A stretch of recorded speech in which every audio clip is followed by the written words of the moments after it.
What up, hockey family?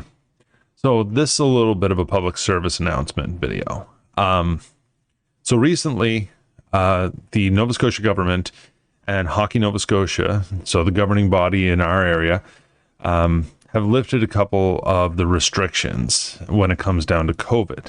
Something that saw us end up shutting down spring hockey a little early and putting a huge question mark on what summer hockey and things like that and camps, if they were going to even happen.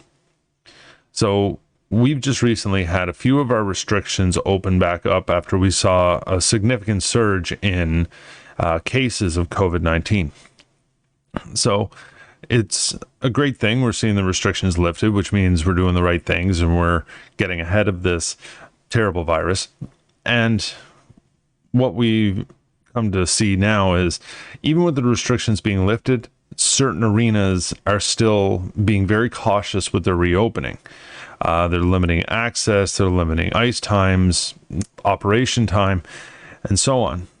Even with the restrictions that have been lifted, it has still put a major cramp on hockey here in Nova Scotia at very least. It's probably very similar across the country. So unfortunately, I had spoken about a local hockey camp in the last video called Neutral Zone, run by a gentleman by the name of Owen Cunningham. Now, to shed some light on this, Owen runs a fantastic camp, primarily a defensive camp. It's very specialized. He does great work with classroom sessions and on-ice sessions, teaching a lot of the fundamentals of defense and a lot of the specialty skills that you need to be a quality defenseman in hockey. And Owen presents it in a way that's fun, engaging, and truly educational for the kids that take part. I can't say enough good things about it. Sasha has attended almost every camp over the last year that he's put on and has loved every minute of it. It's one of the few times she's like really stoked to go to just a practice. So that speaks volumes. But I bring this up now only because even with the restrictions and everything else, Owen can't run his camp, the most recent one that he was planning, which technically we'd probably be right in the middle of right now. And we were hoping that with the restrictions being lifted, that he'd be able to reschedule and adjust and get the kids back out on the ice. He even went so far as doing some online sessions on a Zoom call just to keep the kids engaged and keep them talking and go through some of the fundamentals. So unfortunately, even with the restrictions being lifted, we realized that the camp is not going to be a go. And Owen had to do the heartbreaking thing today, I'm sure, of sending out mass email and posts on his Facebook group that this wasn't going to happen. There was no way he was going to be able to pull it off, and he would have to cancel the camp, refund all the money, and reschedule for a later date. And you could tell from the message that he sent, he wasn't happy about it. It was kind of rough. And so I bring all this forward for a simple reason. These camps that these individuals are running, a lot of the times they're doing this in their spare time. They're putting a lot of their own money into it to book the ice times and things like that. So to get something like this up and running to be a lucrative business, and so it's self-sustaining, so they can continue to work with the kids and teach and promote hockey and do all these things. It takes a lot of work to get it up and running. It takes a lot of work to keep it running, for that matter. So the reason I want to say this is when Owen reached out to us about Sasha and he would be refunding the money, Alicia did exactly what I would have done. She told him to keep it. Keep the money, hold it in trust for us. The very next camp that's available, if Sasha is available at the time, she will be a part of it.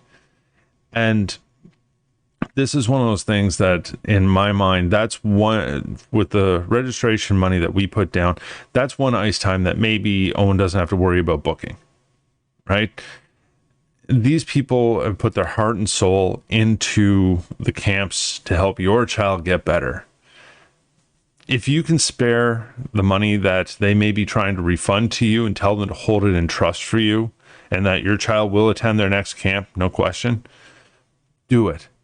Help support them. Support your local community of hockey and really support these coaches that are going above and beyond and are really trying to make a go at creating a camp that will benefit your kids.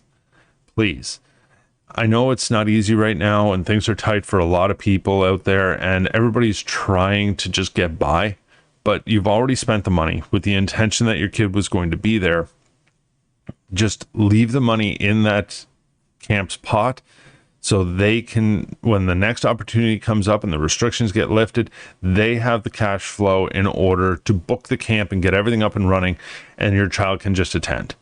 It makes it a lot easier on them if they don't have to refund all this money and basically start the whole thing from scratch again. Anyways, guys, this was just a quick shout out to Owen and the crew at Neutral Zone Hockey. We really appreciate what you guys do. Sasha loves your camp, and I know a lot of her teammates attend and they love it just as much. You guys do great work. So I wanted to give them a bit of a shout out, let them know that myself, my family, Alicia and Sasha, and even Titan are all in his corner and rooting for him, because we want to see camps like this succeed because they're put on by great people, great coaches that really, really put everything they have into something like this. Anyways, guys, just a short video tonight. Just this one was kind of bugging me. It was sitting on my chest, so I wanted to get it off and just make sure that it was said. Anyways, check out the camps in your communities. These smaller camps are sometimes an absolute gold mine of skill development for your kids. Please take a look around, talk to the organizations, other parents, and find out what camps are in your area and support those local coaches. Not to say that the bigger camps aren't a great thing, but these local coaches need your support in order to keep doing what they're doing. Anyways, guys, thank you very much. Hope you enjoyed the Montreal-Toronto game tonight. I know all the Toronto fans didn't, but we won't talk about that. But anyways, guys, I'll be back next week with another video. Again, I mentioned it was going to be a bit of a hot button topic. I'm going to see if I can pull it together, but regardless, there will be a video. Anyways, like and subscribe, and remember, practice like you play.